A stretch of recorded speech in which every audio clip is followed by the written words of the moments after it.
All right, hello everyone, and welcome to the 100th episode of The Verdict. Believe it or not, we finally made it. I am SNP1K's, and it is an honor, honestly, to have done 100 episodes of this series. I enjoy doing it. I like talking about it. You know, sometimes we do a little bit of trolling. We talk about it a little bit. You know what I mean?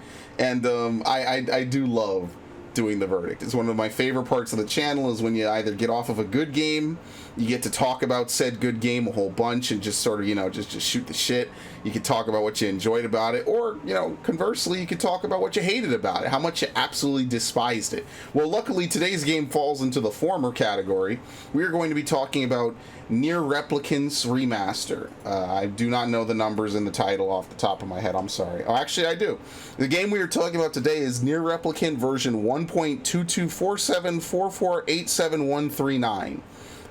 Yes, I know.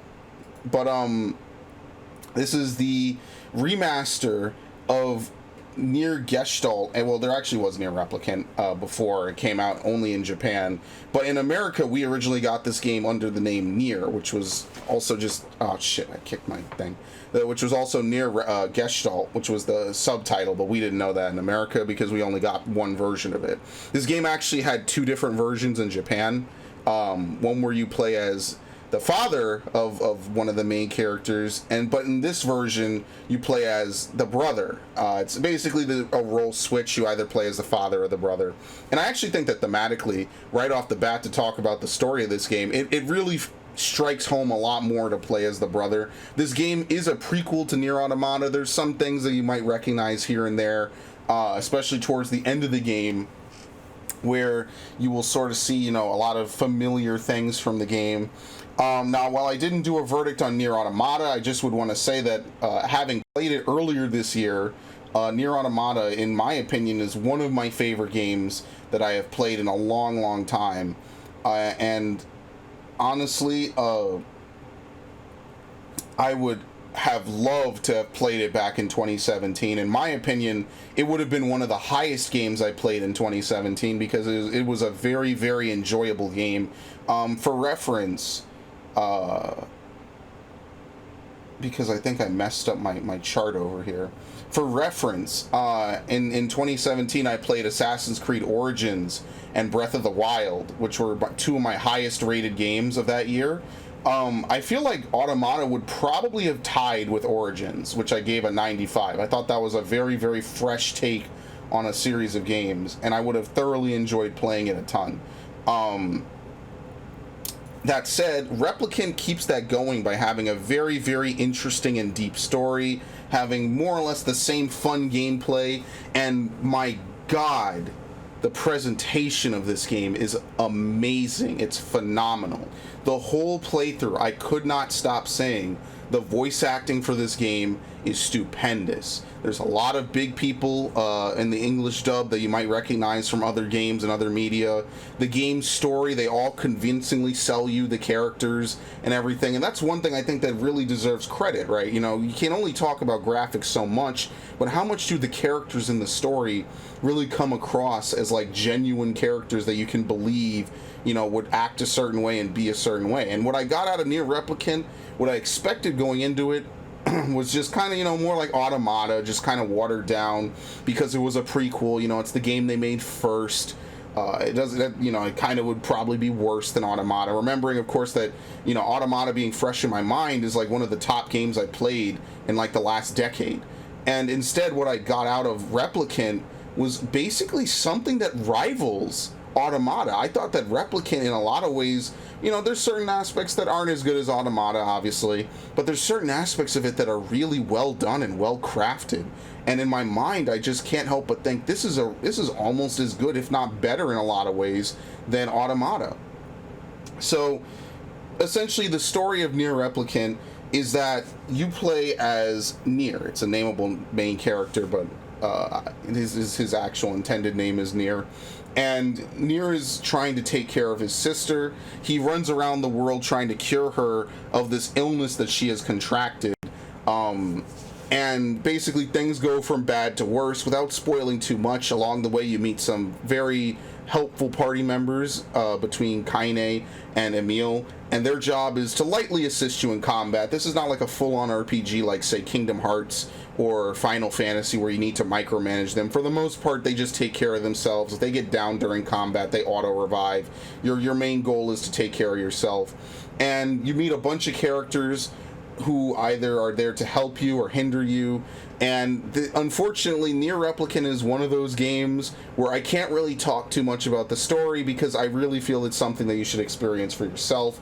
My God, do we get this constantly now? It's very hard to talk about the story of a lot of these games because they're so story heavy that, if, you know, to even talk about beyond the first hour would be like spoiling it for you. And essentially, by the end of the game, you begin to understand how the world is the way it is and what exactly happened. And it's a lot of dark stuff, but at the same time, I think a lot of it is very interesting. A lot of it is very satisfying.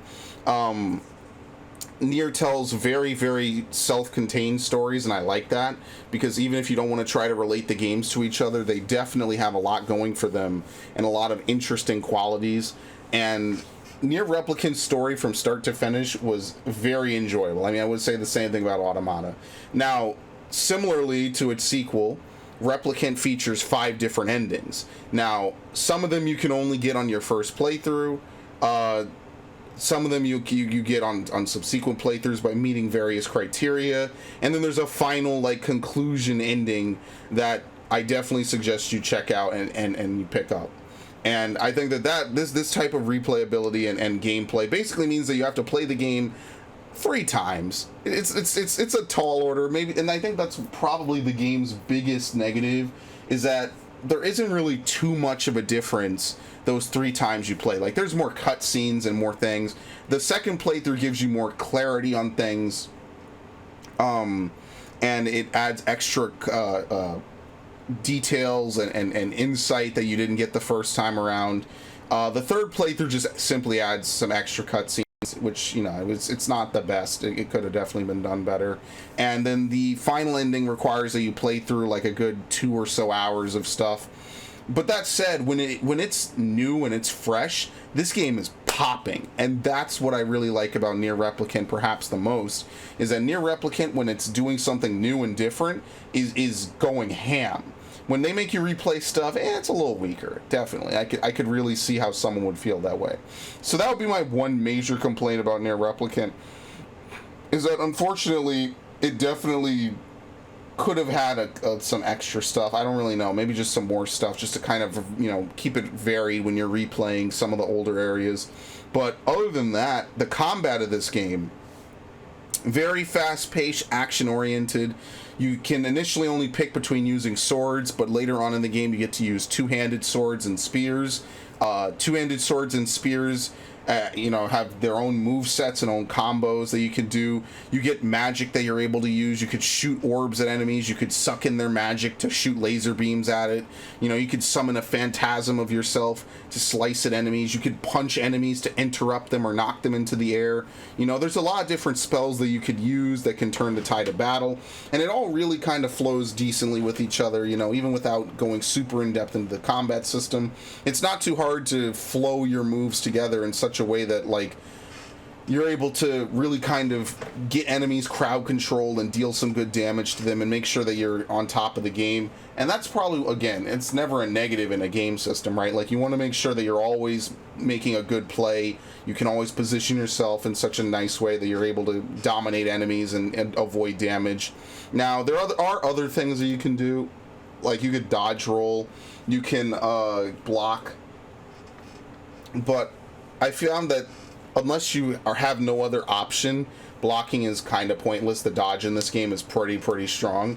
Now, blocking does let you parry, but there was never a situation where I was so thoroughly pressed to the wall that I felt that I needed to block. I feel like maybe if there was a bigger incentive for it, that would be kind of cool. But dodging in this game is really strong, and it's honestly reminding me of like Kingdom Hearts 1 levels of dodging. And that's fine. I don't think that's like a super negative or even really much of one at all. The magic in this game is definitely something you'll want to equip out of most of your available buttons, though, because it gives you the most adaptability. Now you could freely assign magic in combat just by quickly going into your menus. You could freely change your weapons in combat by holding down different buttons or opening the menus as well. You can upgrade your weapons and your magic and your martial arts, as they call it, which is like your dodge and your block, by going into your options menu, and you can basically add words, and words are randomly acquired as you kill enemies. And what you do is you apply these words to your weapons and to your abilities, and it makes them stronger. It might make them do more guard damage. It might make them recover MP, add like poison or drain HP to their effects and stuff like that, give you more experience.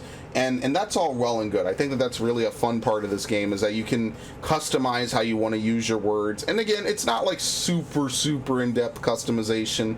It's more like added effects, but it definitely does help. And there are different ways to play this game based on what weapon type you prefer and how good you are at I'm sorry, I'm marble mouthing my shit, at adapting to each situation.